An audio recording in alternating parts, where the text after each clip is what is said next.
Okay, just to conclude these reports, let's read off the last one on a summary of the workshop on AI for climate and nature, again from Bezos Earth Fund, was held in 2023. So just about a year ago. I'm recording this at the end of November 2024.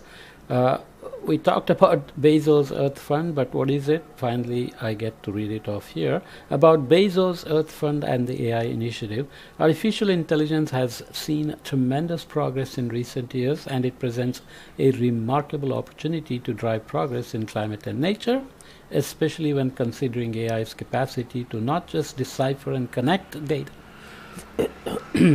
not just decipher and connect data for actionable insights, but to, to be seamlessly integrated into solutions themselves. The Bezos Earth Fund is delving into the synergies between AI and climate and nature, starting with a comprehensive landscape assessment, which we heard of in the first set of podcasts. And this was led by Earth Fund in collaboration with the key partners. As part of that effort, this workshop aims to gather global leaders in AI, climate and nature, to identify the most promising impact areas for AI, informing future research and funding allocation, while also enriching the broader ecosystem by providing critical insights to other funders, decision makers, and stakeholders invested in sustainable development and environmental stewardship. They are collecting people, creating documents. We looked at the grand challenges in AI for climate and nature, and they're putting out this document saying other funders can also feed off of it. In Bezos Earth Fund, established in 2020 with a $10 billion commitment from Jeff Bezos, it's a philanthropic initiative focused on addressing climate change and preserving nature within this decisive decade. So I'm recording this in 2024. Whatever we can see as progress by 2030 is going to be very critical for where we are headed by 2100, which is a longer horizon than we would like, but it'll tell you precisely where we could be in 2040 and 50, which are very critical horizons. The fund recognizes the essential role of philanthropy in providing flexible funds, taking calculated risks, and leveraging independent expertise to design effective solutions. As a new philanthropic entity, the Bezos Earth Fund is dedicated to delivering transformational change in response to the urgent environmental crises of our time. There are other people in the game like Bill Gates and Schmidt Futures, as I mentioned. They have different models of doing this, but the other entity involved in this workshop and report is Foresight Institute. Founded in 1986, Foresight Institute supports the beneficial development of high-impact technology to make great futures more likely. Foresight Institute focuses on science and technology that is too early stage or interdisciplinary for legacy institutions to support, such as biotechnology, nanotechnology, neurotechnology, computation, and space exploration. Foresight Institute awards prizes, offers grants, supports fellows, and hosts conferences to accelerate progress toward flourishing futures and mitigate associated risks. Okay, some schematics here. I should have edited these out, but I do cut and paste, but I don't have the patience, unfortunately.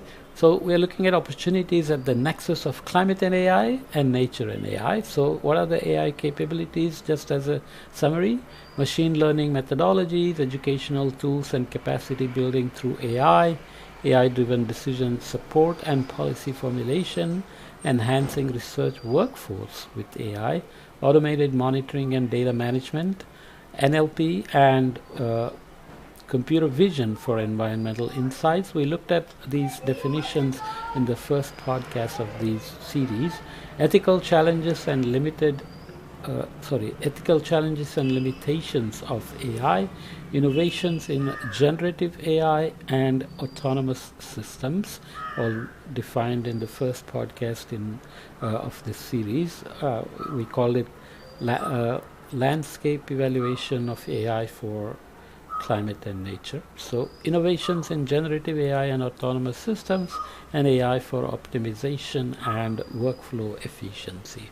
Okay, so here is another more detailed schematic on how climate and AI and nature and AI can come together. So if you go towards climate and AI, technology advancement and innovation, education, communication and trust, financial and economic considerations, systems and holistic approaches, legislation, regulation and policy, societal and behavioral challenges, data and information management. What's on the nature side? You have research, innovations and future directions, awareness, education and conservation strategies, data, technology and AI in conservation, policy, governance and global commitment, biodiversity, extinction and ecosystem impact, planning, infrastructure and technology, emissions and monitoring, and geopolitical and global perspectives. I didn't read any of the bullets underneath, but let's read for geopolitical and global perspectives. What do we have? Carbon markets and digital solutions. AI's double-edged sword, so whether it will be beneficial or can do crazy things for society or against society. Behavioral change and decision making, which also we mentioned here, and multi-scale analysis and the role of oceans. Okay, the sustainable ocean management, ocean CDR is a big thing, blue carbon is a big thing, and yet overfishing and everything else goes on. So what is the role of the oceans? Participants then deep delve on specific challenge solution spaces based on impact and produced briefs on the following 8 proposed spotlight opportunity areas. Again, without reading the detail, under climate, a global, accurate and authoritative account of greenhouse gas flux separated out by origin and owner. AI accelerated building decarbonization. Under nature, we have unleashing AI enabled decisions for a thriving planet through the data mesh. We didn't look at the data mesh. It's basically like covering the entire planet with a net that is full of observations, almost heading towards digital twin, for which you will need such data. Transforming access to geospatial information that accelerates pathways from data to insight to impact and action. The trillion sensor challenge, ubiquitous intelligent low-cost sensors and universal sharing for biodiversity to make measurement, reporting and verification trivial for conservation at any scale on land or underwater. And trees for life. Here, climate and nature together, advancing climate justice through decolonization of data. Climate Policy Tracker 2.0, which we looked at in the first set of podcasts as well. How to quantify impacts then? Participants were asked to evaluate the potential impact of each spotlight. So these are the spotlights and then impacts. The evaluation was based on 3 distinct criteria. Challenge impact, which gauged the overall impact should this climate or nature challenge be solved.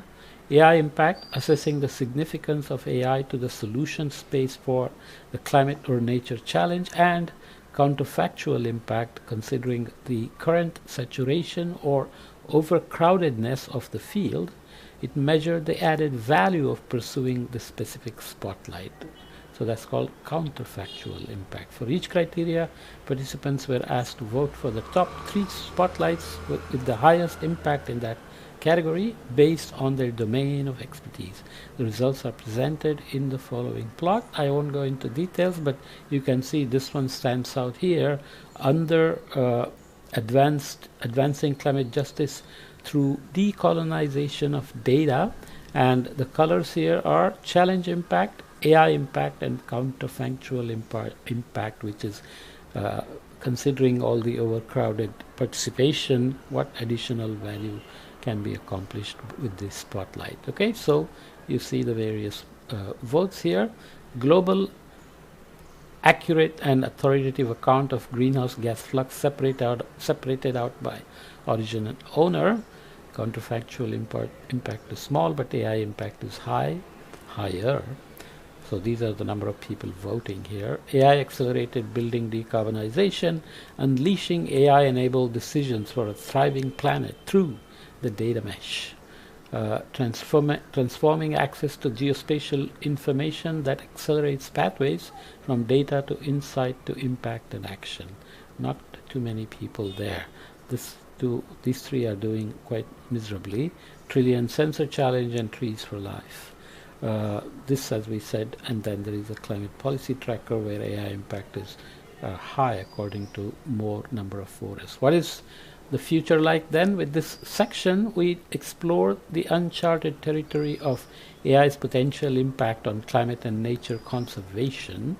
We aim to determine if there exist unrealized AI advancements that could accelerate the scale-up in high-impact solutions for climate and nature challenges. Simultaneously, we assess the meta-challenges that may hinder the realization of these solutions. By examining both AI's horizon of untapped potential and the broader obstacles in its path, we seek to provide a comprehensive view of the AI-specific paths that must be tackled in support of the climate and nature communities in the coming years. Okay, finally, steering the next generation of AI in support of climate and nature. When answering the question, what is the next generation of AI to be developed specifically in support of the climate and nature communities? Participants here proposed 47 distinct directions. The answers reflect two predominant threads. Firstly, there is a clear interest in adapting and applying existing AI technologies specifically to climate and nature challenges. Secondly, there is a call for expanded research and innovation in already existing technologies and methodologies that hold potential for significant contributions to these fields. Okay. In the first category, existing AI technology that is yet to be applied to climate and nature challenges, the main themes that emerged are robust and specialized AI models, data fusion and multimodal analysis, AI-driven decision support and monitoring, innovation in materials and sustainability, enhancing data accessibility and collaboration. Okay, there are a lot of details there that I'm not reading.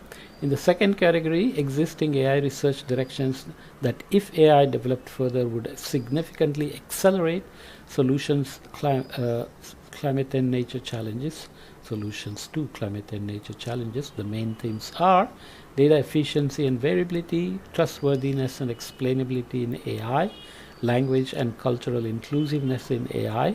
So basically, explainability in AI is that it should become less and less of a black box. You throw data into it and it spits out something. A lot of them make sense, but you don't know how it got there. So explainability in AI is going to be critical. Advanced AI methods and human AI partnerships, proactive management and proactive management of unanticipated consequences. Okay. The panel discussion then looked at meta challenges for AI, meta challenges to AI for climate and nature. So day two closed with a panel and discussion on the meta challenges faced in applying AI capabilities for climate and nature impact. The panelists included these people. The broader workshop attendee group warmly shared additional insights to the given questions throughout this session during the discussion sessions. Okay, so this section of the panel concluded. Finally, the fragmented and redundant nature of funding. There are other paras that I skipped.